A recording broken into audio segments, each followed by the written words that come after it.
Tema 7. Peristiwa dalam kehidupan. Subtema 1. Peristiwa kebangsaan masa penjajahan. Pembelajaran 2. Bangsa-bangsa Eropa mulai memperkuat dan melanggengkan kekuasaannya di Indonesia. Mereka membentuk pemerintahan kolonial dengan berlaku tidak adil terhadap rakyat Indonesia.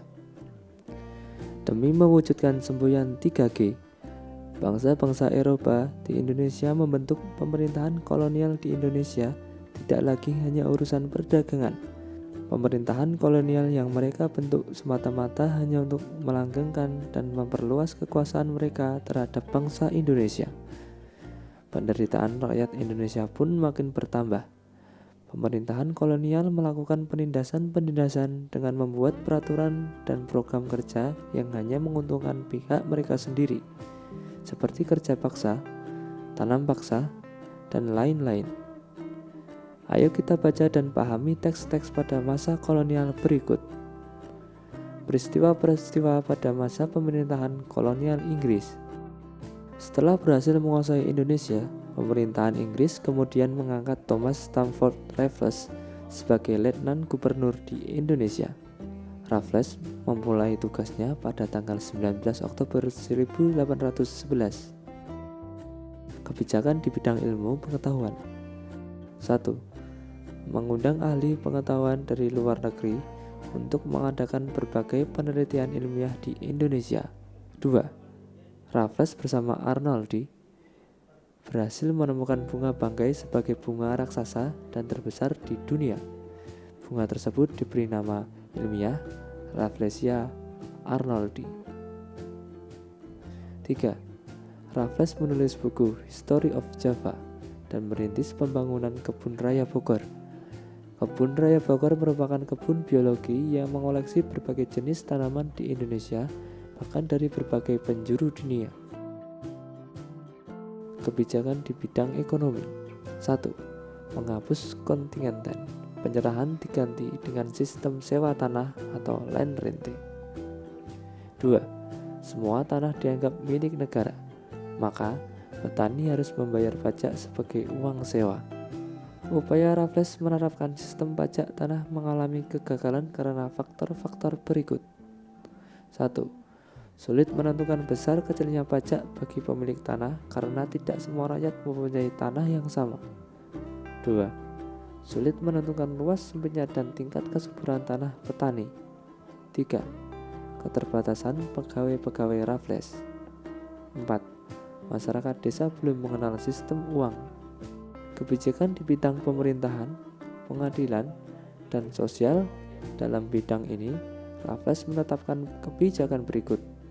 1. Pulau Jawa dibagi menjadi 16 keresidenan termasuk Yogyakarta dan Surakarta. 2. Setiap keresidenan mempunyai badan pengadilan. 3. Melarang perdagangan budak.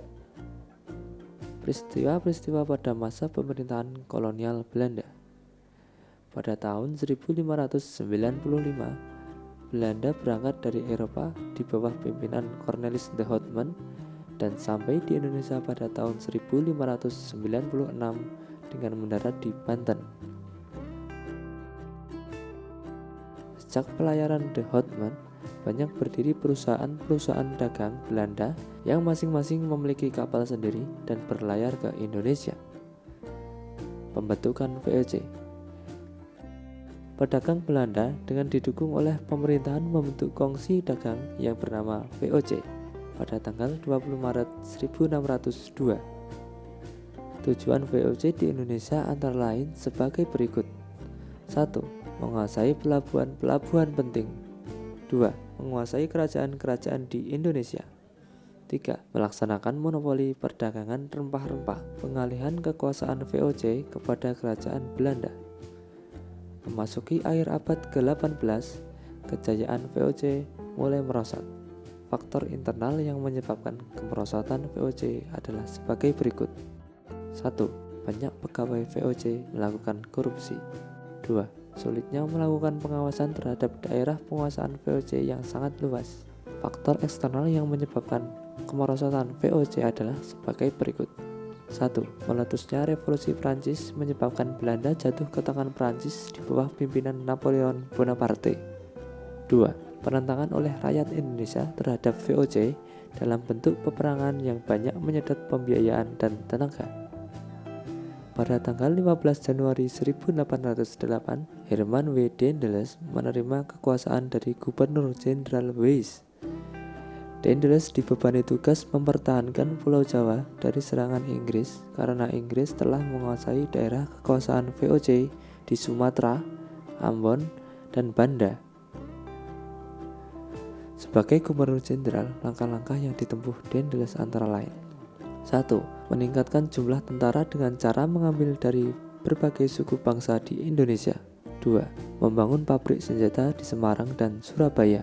3. Membangun pangkalan armada di Anyer dan Ujung Kulon. 4. Membangun jalan raya dari Anyer hingga Panarukan sepanjang lebih kurang 1.100 km. Dan 5. Membangun benteng-benteng pertahanan. Daendels menerapkan sistem kerja paksa atau rodi. Daendels juga melakukan berbagai usaha untuk mengumpulkan dana dalam menghadapi Inggris, antara lain mengadakan penyerahan hasil bumi, memaksa rakyat menjual hasil buminya kepada pemerintahan Belanda dengan harga murah, mewajibkan rakyat Priangan untuk menanam kopi, dan menjual tanah-tanah. Mari kita buat perbandingan pelaksanaan pemerintahan kolonial Inggris dan Belanda. Simaklah pembahasan pertanyaan berikut. Pemerintahan kolonial Inggris dan Belanda. 1. Siapakah tokoh yang paling terkenal pada masa pemerintahan kolonial di Indonesia? Tokoh yang terkenal dari kolonial Inggris adalah Thomas Stamford Raffles. Tokoh yang terkenal dari kolonial Belanda adalah Cornelis de Houtman, W. Daendels, Jansen van der Bos. 2. Di manakah daerah kekuasaannya? Daerah kekuasaan Inggris antara lain Sumatera, Ambon, dan Banda. Daerah kekuasaan Belanda antara lain hampir seluruh wilayah Indonesia. 3. Kapankah waktu pemerintahan kolonial di Indonesia dimulai? Inggris dimulai sejak 1811 sampai 1816. Belanda dimulai sejak 1602 sampai 1945. 4. Kebijakan apa yang diambil selama pemerintahan kolonial berlangsung? Inggris, sistem sewa tanah, pembagian wilayah Pulau Jawa menjadi 16 wilayah keresidenan, kerja rodi. Belanda, penyerahan hasil bumi, tanam paksa, undang-undang agraria, kerja rodi. 5. Bagaimana kondisi rakyat pada masa pemerintahan kolonial? Pada masa kolonial Inggris, rakyat Indonesia sangat menderita, begitupun pada masa kolonial Belanda. Selanjutnya kita akan mempelajari kembali tentang perubahan wujud benda. Ayo kita baca teks berikut bersama-sama. Perubahan wujud benda. Benda-benda di sekitar kita memiliki sifat dan ciri yang unik. Dengan memahami sifat-sifat benda, kita dapat mempelajari fenomena alam yang terjadi di sekitar kita dengan baik. Dengan memahami sifat benda, kamu tahu apa yang akan kamu lakukan ketika kamu berada di sungai, di laut, atau di danau. Dengan mengetahui sifat benda, kamu tahu apa yang akan kamu lakukan untuk mengubah bentuk benda-benda tersebut.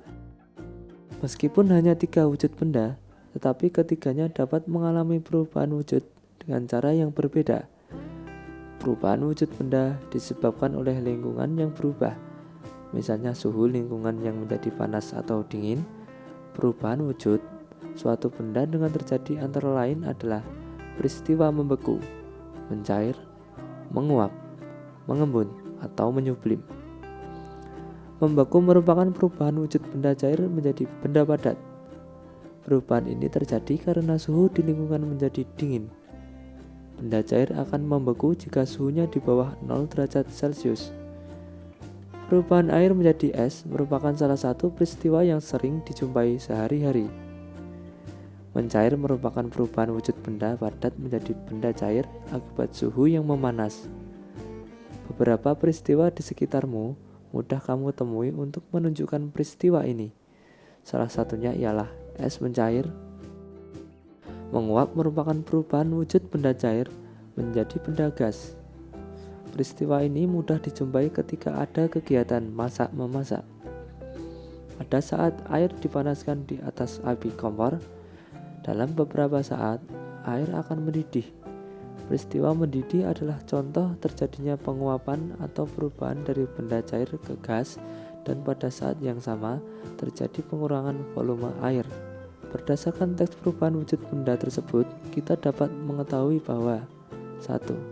Membeku adalah perubahan dari benda cair menjadi benda padat, sedangkan mencair adalah perubahan dari benda padat menjadi benda cair.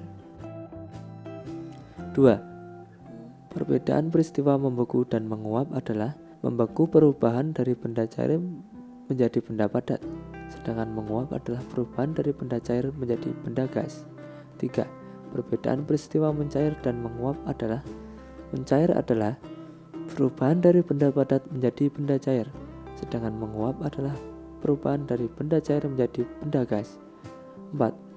Menyebabkan terjadinya peristiwa membeku, mencair, dan menguap adalah peristiwa membeku terjadi ketika benda didinginkan atau suhunya turun, mencapai titik beku, dan perubahan dari cair menjadi padat.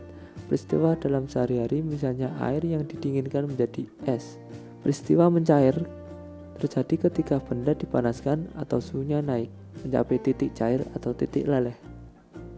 Dan perubahan dari padat menjadi cair. Peristiwa dalam sehari-hari, misalnya margarin yang dipanaskan di wajan menjadi cair. Menguap terjadi ketika benda dipanaskan atau suhunya naik mencapai titik didih dan berubah dari cair menjadi gas. Peristiwa dalam sehari-hari, misalnya air yang dipanaskan menjadi uap air. Kita telah mempelajari wujud-wujud benda berupa padat, cair, dan gas, beserta sifat-sifatnya. Benda berwujud gas tidak dapat dilihat, tetapi dapat dirasakan. Contohnya adalah angin. Saat kamu di pantai, kamu dapat merasakan hembusan angin. Angin juga menerpa daun-daun kelapa sehingga tampak melambai-lambai. Kini, ayo berlatih menyaksikan lagu berjudul Rayuan Pulau Kelapa. Nyanyikanlah lagu Rayuan Pulau Kelapa, ciptaan Ismail Marzuki. Gerakkan tangan dan badanmu sesuai dengan tinggi rendah nada.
Lagu Rayuan Pulau Kelapa merupakan salah satu lagu wajib. Apakah lagu wajib itu? Lagu wajib adalah lagu yang wajib dipelajari oleh siswa dalam rangka menanamkan rasa cinta tanah air, menghargai jasa pahlawan, dan membakar semangat perjuangan agar selalu menyala. Ciri-ciri lagu wajib antara lain sebagai berikut. 1. Lirik lagu wajib bertujuan untuk menanamkan sikap cinta tanah air, kepahlawanan, nasionalisme, serta rela berkorban demi bangsa dan negara. 2. Biasanya lagu wajib menggunakan irama yang penuh semangat dan atau berupa himne. 3. Lagu-lagu wajib diajarkan, dipelajari, dan dihayati sesuai dengan maksud dan tujuan yang terkandung di dalamnya. Nah, dari pembelajaran ini, apakah anak-anak sudah paham dengan materi yang disampaikan? Jika mengalami kesulitan, kamu dapat menanyakan kepada orang tuamu. Tetap semangat dan rajin belajar ya.